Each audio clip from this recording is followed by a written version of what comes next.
In the work I do providing end of life care for companion animals, I do everything in the pet's home. So, as you imagine, I spend a lot of my day on the road.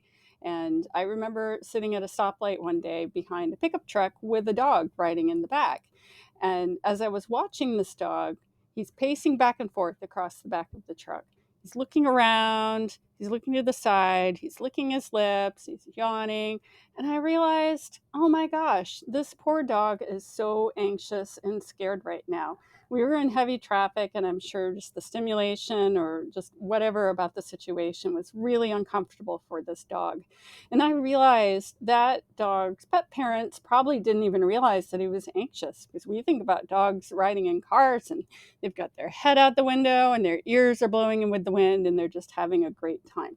So they probably thought they were doing something really nice for their doggie, and actually, he was having a really bad time. And this got me thinking there are many signs of anxiety in dogs. And if they're cowering or, hunched down with their tail tucked between our legs, most of us would recognize that. But dogs also have more subtle ways of telling us they're uncomfortable with what's going on.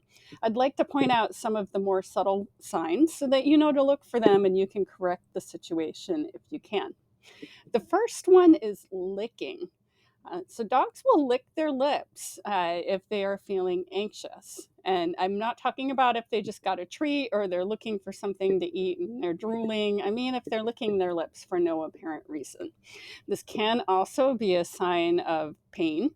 And it can be a sign of nausea as well. So it's not always anxiety, but it often is. So that's one thing to look for.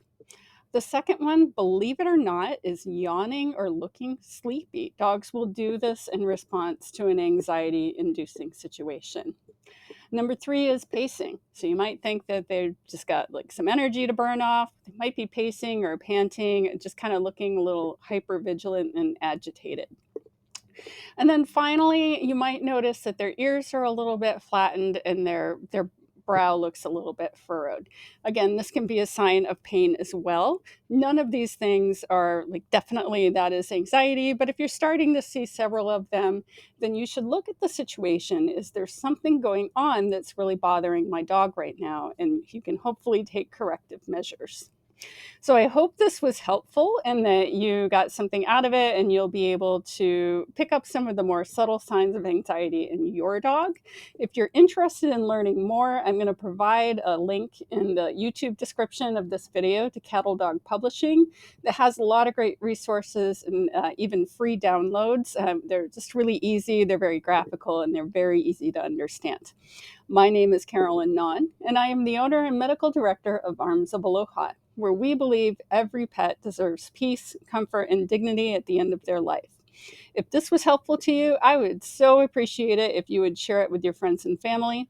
If you want more great content like this, consider subscribing to us on YouTube, following us on Facebook and Instagram, or visiting our website, armsofaloha.com.